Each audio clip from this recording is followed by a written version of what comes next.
A Guerra da Coreia, ela não começa no dia 20 de junho, né? 20 de junho de 1950, 26 de junho de 1950, que foi o início da guerra. Ela remonta a 1945, quando a gente falou, né? Houve a divisão entre Norte e Sul, entre Estados Unidos e União Soviética. Em 1948, são fundados os diferentes estados, do Norte e do Sul, como a gente falou, e isso, consequentemente, as Forças Armadas. Apenas 2 anos depois, 1950, estoura a guerra. Esse espaço de tempo de 48 até 1950 é um espaço de tempo de inúmeras provocações militares dos Estados Unidos contra a Coreia do Norte. Então, tinha se dividido o país no paralelo 38. Mesmo assim, a fronteira não era respeitada pelos Estados Unidos, que a todo momento faziam incursões militares no norte. Mas o norte não respondia. Tinham algumas trocas, alguns problemas, tipo o que está tendo agora, né? De tiros trocados de um lado para o outro. Mas inúmeros incidentes nas fronteiras foram se acumulando com esse espaço de 1948 até 1950. Em 1950, os Estados Unidos parecem ter decidido que iriam iniciar a guerra. Por qual razão? A razão era destruir uma revolução, de novo a razão política, e se alcançar as fronteiras. Por quê? A China, como eu disse, tinha acabado de passar por um processo revolucionário vitorioso em 49. Então era importante para os Estados Unidos alcançar essa posição estratégica. Uma fronteira com a União Soviética, que já é o inimigo de muito tempo, e agora com a China, que acabou de se tornar uma república popular. Além disso, é um motivo óbvio, estender o seu domínio máximo até o norte e sumir com o Kim Il-sung. Por quê? Quando os norte-coreanos fundam lá, né, odeio esses norte-coreanos, mas até porque essa denominação Coreia do Norte, Coreia do Sul é uma coisa que os Estados Unidos criaram, né? Uhum. A gente usa mais pro pessoal que tá ouvindo sacar. Inclusive a Coreia do Norte não existe na Coreia do Norte, né? Porque eles não se chamam de Coreia do Norte, é só a República Popular Democrática da Coreia, exatamente. Quando é fundado esse estado, isso é um problema para os Estados Unidos. Por quê? Fundar um estado, de novo, é criar um argumento, é criar uma força armada, uma formalidade. E aí qualquer ato de guerra não é mais um ato de guerra contra um embrião de governo ou um movimento guerrilheiro. Agora é uma guerra contra um Estado reconhecido internacionalmente, mesmo que não por todo mundo, mas um Estado que inclusive está lá na ONU. Então isso cria um problema. Então o que os Estados Unidos resolvem fazer? Eles resolvem terceirizar a guerra.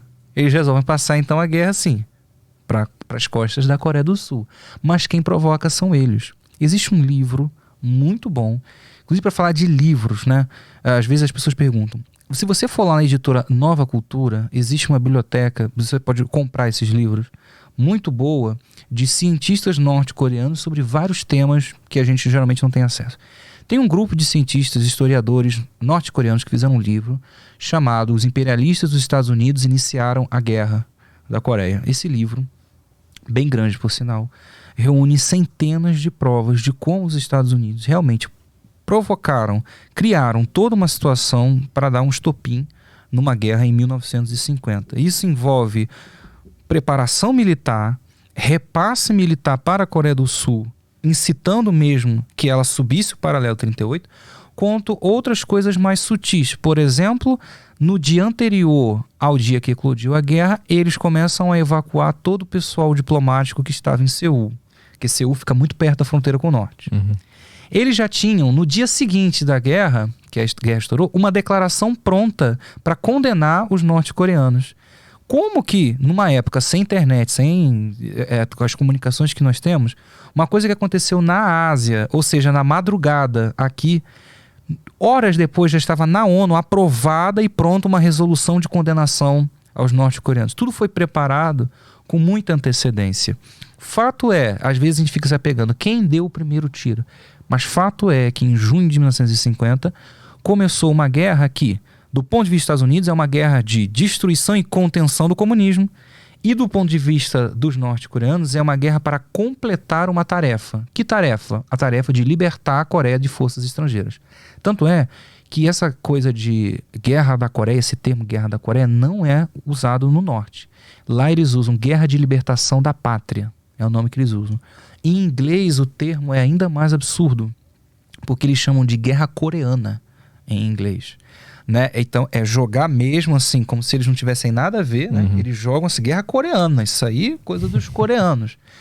Para os norte-coreanos é uma libertação, é tirar os Estados Unidos que substituíram o Japão. No primeiro estágio da guerra, nas primeiras semanas, os norte-coreanos têm sucessos estrondosos.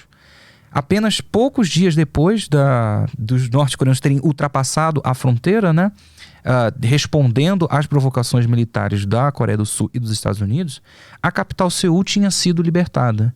E, inclusive, as pessoas em Seul saem, você tem fotos e filmagens disso, as pessoas em Seul saem às ruas para saudar a entrada do exército norte-coreano por lá. Finalmente, na cabeça dele, um exército verdadeiramente coreano está chegando em Seul. O movimento de descida da península é muito rápido e é muito assombroso e preocupa os Estados Unidos, porque eles calcularam completamente errado a guerra. Para eles, a Coreia do Norte, que tinha só 2 anos de existência, foi fundada em 48, 1950, 2 anos não é o suficiente para você reunir uma força armada, não é o suficiente para você constituir um robusto poder militar. Mesmo assim, com 2 anos de existência de exército regular, eles foram capazes de pressionar, né, e encurralar os soldados da Coreia do Sul e os soldados dos Estados Unidos num pequeno bolsão na cidade de Busan, lá no extremo sul da Coreia. Então, todo o poder que os Estados Unidos tinham ficou resumido a um pequeno pedacinho de terra no litoral, que era o pior cenário possível. Porque se o inimigo está vindo, é uma península, e o inimigo está vindo pela parte da terra, e você está olhando para o inimigo, o que você tem atrás? Você só tem mar, tipo, é a derrota iminente. Aí bate o desespero, poucas semanas depois, bate o desespero e os Estados Unidos resolvem acionar a ONU e começar a rifar no mundo inteiro cabeças de quem iria lá lutar por sua causa usando a juventude de seu país. E nessa brincadeira, a França vai, o Reino Unido vai, o Canadá, né, vários outros países do Ocidente resolvem se juntar numa coalizão da ONU pela paz. A ONU foi criada para impedir a guerra e está criando em 1950, 5 anos depois do fim da Segunda Guerra Mundial, um exército. Né? É genial isso. Forma lá uma coalizão internacional junto com os Estados Unidos para ir para a Coreia. O Brasil quase foi. O Brasil foi convidado aí. Nosso presidente Dutra, na época, quase aceitou, mas a gente não foi por causa dos comunistas. Sempre eles, né?